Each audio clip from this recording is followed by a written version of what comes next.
So good morning and very warm welcome to my dear student. Today we are going to learn our lesson 3.1 of class 5 and the name of the lesson is Be Saved from Bad Habit. So from this lesson, related to this lesson, I have written here some word meaning. So I have written here some word meaning which is related to this lesson 3.1 of class 5, Be Saved from Bad Habit. And the word meaning are like this: obstruct. Obstruct means abroad, badha. Hinder means badha. Gambling means jua. Prestige means pratishtha, man pratishtha. Nutrients means potion. And the action means career. So these are the word meaning. Hope you will copy this in your copy. So to my dear student, so I have categorized this lesson into two parts. So first of all, this lesson is related on the couple of paragraph.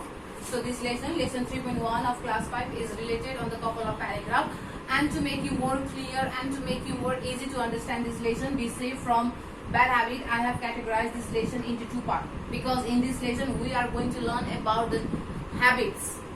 In this lesson we are going to learn about habit, about good habit or the bad habit. In this lesson 3.1, we are going to learn about our habit, good habit or bad habit, and the effect of the bad habit and the good habit. हामीले यो च्याप्टरमा ह्याबिटको बारेमा पढ्छौं. यो लेसनमा चाहिँ हामी ह्याबिटको बारेमा पढ्छौं. Good habit र bad ह्याबिटको बारेमा पढ्छौं. Good ह्याबिटको इफेक्टहरु र ब्याड ह्याबिटको इफेक्टहरु चाहिँ हामीले यहाँ यो च्याप्टरमा चाहिँ हामी पढ्छौं. In this lesson we are going to learn about the habit, about our good habit or the bad habit and the effect of the causes of this habit. So I hope you will listen to me carefully. Now I'm going to explain this lesson. Now I'm going to explain this couple of paragraph. I hope you will listen to my word very carefully. So every action that we do repeatedly as we like them is a habit. जुन क्रियाकलाप हामीले लगातार गर्छौं, continuously गर्छौं, repeatedly गर्छौं. The activities or the action that we do continuously or repeatedly as we like is a habit. जुन क्रियाकलाप अथवा जुन कार्य हामीले लगातार गर्छौं, लगातार continuously गर्छौं, त्यसलाई चाहिँ हामीले habit भन्ने गर्छौं. The activities or the action that we do continuously or repeatedly as we like is a habit. There are two types of habit. One is good habit and second is bad habit. There are two types of habit. One is good habit and second is bad habit. Good habits are very useful for an individual, family, society and country. And the good habit is good for family, society, country and individuals. र यो राम्रो बानी हामी व्यक्तिको लागि, परिवारको लागि, समाजको लागि र देशको लागि काम लाग्दो हुन्छ, युजफुल हुन्छ. But the bad habit hinder for the social development.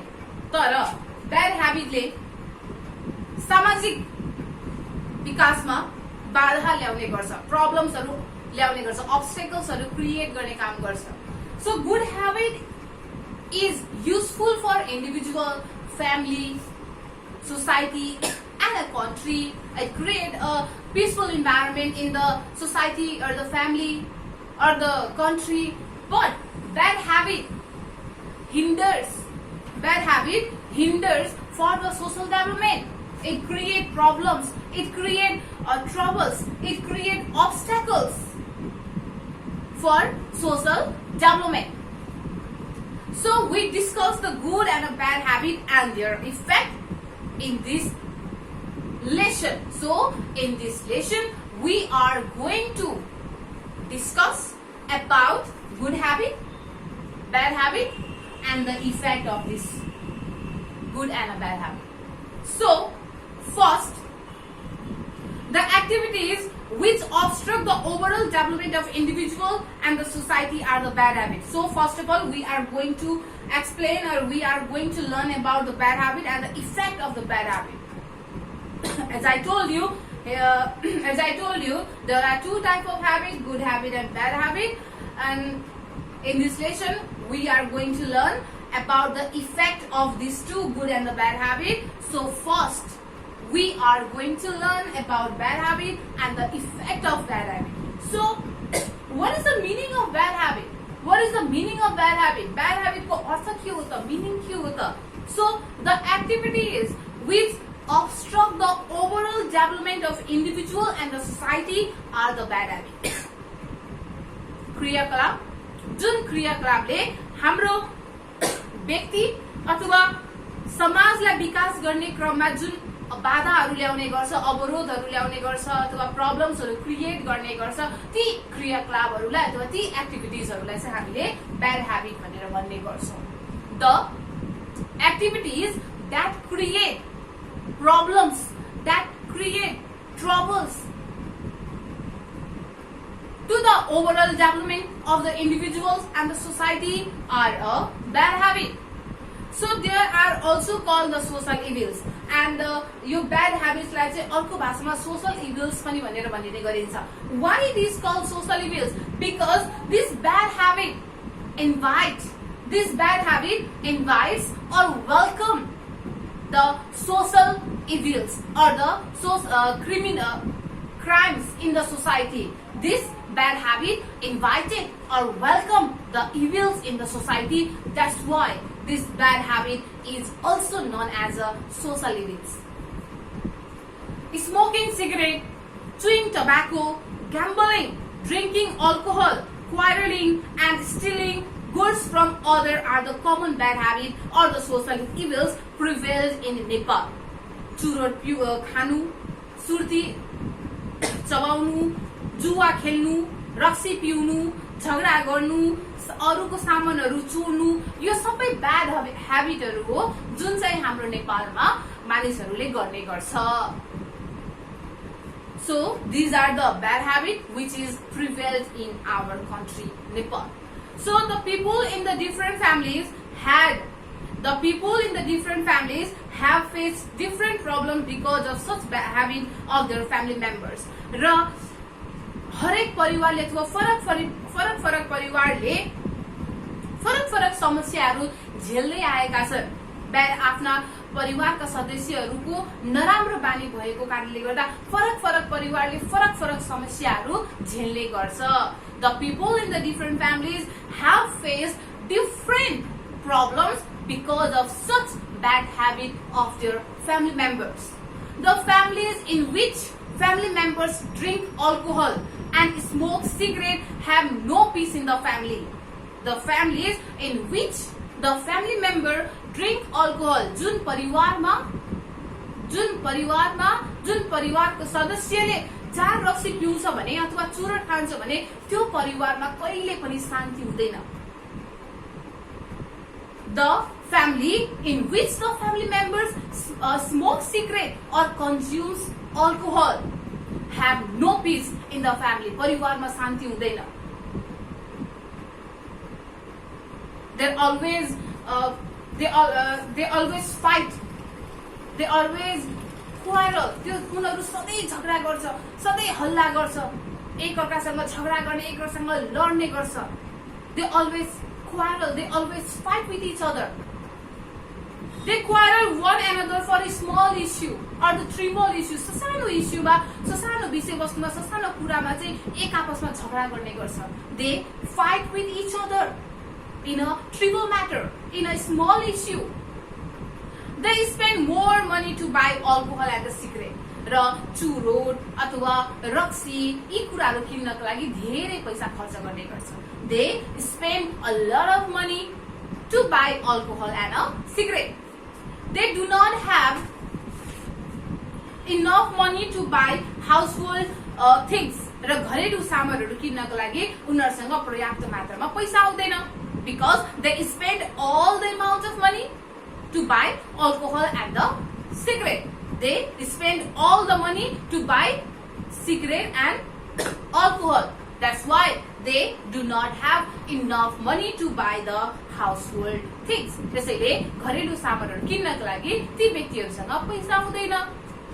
they cannot afford for the quality educations for their children. र आफ्ना बालबालिकाको लागि आफ्नो बालबालिकालाई गुणस्तरीय शिक्षा पनि दिन सक्दैन.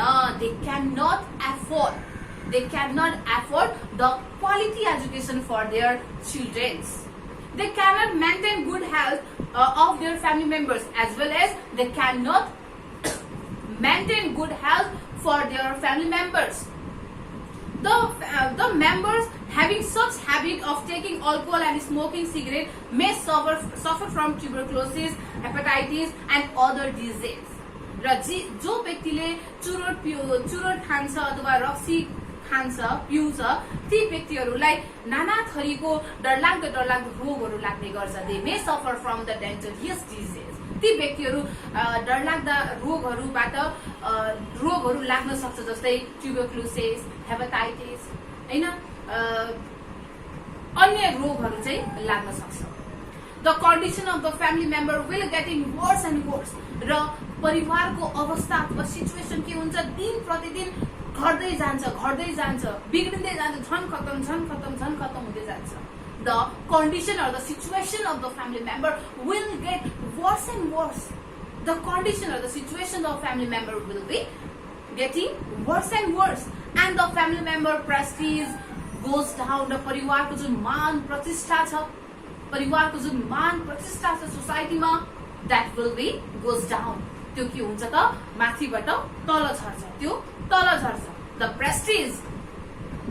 The prestige of family members or the prestige of family to in front of the society will goes down. The family member won't be happy and the family members won't be happy. र परिवारका सदस्यहरू एक आपसमा खुसी हुँदैन. So now another paragraph which is related to the good habit. Another paragraph which is related to the good habit. अब अर्को paragraph पढ्छौं जुन चाहिँ गुड habitमा रिलेटेड छ. So family members which have the member with a good habit are happy and prosperous. र जुन परिवारका सदस्यहरूको राम्रो बानी हुन्छ त्यो परिवार खुसी हुन्छ र समृद्ध हुने गर्छ. They have a peace and a harmony among the family member, and in that family member there have peace and a harmony relations among each other. र ती परिवारमा शान्तिपूर्ण वातावरण हुने गर्छ. Everyone in such family is healthy and active. र ती परिवारमा सबै सदस्यहरू एकदमै हेल्दी हुन्छ र एक्टिभ हुन्छ. Such families can save money from their income. र आफ्नो आय स्रोतबाट अथवा आफ्नो इन्कमबाट उनीहरूले ती व्यक्तिहरूले पैसा सेभ पनि गर्न सक्छ, पैसा बचाएर राख्ने गर्छ. The people who have a good habit are happy and prosperous, and they have maintained peace and harmony relations. Everyone in such families are active and healthy, and such family can save some money from their income, and they can provide a good or the quality educations to their children, and it is easy to provide facilities of quality educations, health service, nutritious food, etc. to their family members. They can easily provide their family members all the facilities that they need, and the family members prestige also goes high. र परिवारको प्रतिष्ठा अथवा मान पनि के हुन्छ त बढ्ने गर्छ. The prestige of the family in front of the society will goes high. So good habits are useful for our health. त्यसैले good habit हाम्रो जीवनमा एकदमै काम लाग्दो हुने गर्छ. It is very useful for our life. So it is necessary to maintain good habit from the junior age. त्यसैले सानै उमेरबाट चाहिँ हामीले राम्रो बानीहरू हामीले सिक्दै जानुपर्छ. We should learn good habit from the junior age, and we must not learn any bad habit while studying in the school. र विद्यालयमा अथवा स्कुलमा पढ्ने क्रममा चाहिँ हामीले कुनै पनि नराम्रो बानीहरू हामीले सिक्नु हुँदैन. We should not involve in bad company. We should not make bad friend, and we should not learn any kind of bad habit while studying in school. And if you learn bad habit that harms our study, यदि हामीले नराम्रो बानी हामीले सिक्यो भने हाम्रो पढाइ के हुन्छ त बिग्रिन सक्छ। We also lose good friend, त्यसका साथसाथै हाम्रा राम्रा साथीहरू पनि हाम्रो हातबाट अथवा हामीबाट टाढा जान सक्छ। So everybody should commit that we should give up the bad habit. त्यसैले हामी सबैले आफैलाई नै प्रमिस गर्नुपर्छ, आफैलाई नै चाहिँ हामीले कमिट गर्नुपर्छ अथवा प्रमिस गर्नुपर्छ that we should give up the bad habit or we should not learn any kind of bad habit। हामीले आफैलाई चाहिँ हामीले प्रमिस गर्नुपर्छ कि हामीले नराम्रो बानी चाहिँ हामीले सिक्दैनौँ अथवा छोड्छौँ भनेर हामीले आफैलाई चाहिँ हामीले प्रमिस गर्नुपर्छ। So this is the effect of good habit and the bad habit. I hope you understood about the differentiation between the good habit and the bad habit, and I also believe that you will follow good habit in your life and say goodbye to the bad habit. Okay student, I have given you some homework related to this lesson 3.1 of class 5, be safe from the bad habit. And for homework I have given you 3 question answers and 3 true false. And first come to the question answer. So the question number 1, what is habit? Habit भनेको के हो, बानी भनेको के हो? So the every action that we do repeatedly as we like to do is called a habit. Every action that we repeatedly do as we like to do is known as a habit. So in the question number 2, make a list of any 2 bad habit. दुईवटा नराम्रो बानीहरू के हो त लेख्नु होला। Chewing tobacco, consuming alcohol, smoking cigarette. So this is the bad habit. So in the question number 3, why do people start using drugs and smoking cigarette? मान्छेहरूले drugs अथवा स्मोकिङ सिगरेट अथवा सिगरेटहरू किन खाने गर्छ, ड्रग्सहरू किन लिने गर्छ त? So people start using drugs and smoking cigarette because of the peer pressure, साथीहरूको दबावमा खाने गर्छ। People start smoking cigarette because of the family tension, because of the peer pressures, because of the bad company or the bad friends. So this is the reason, this is the causes. So in the question number so now true false. In the question number 1, gambling is one of the good activities.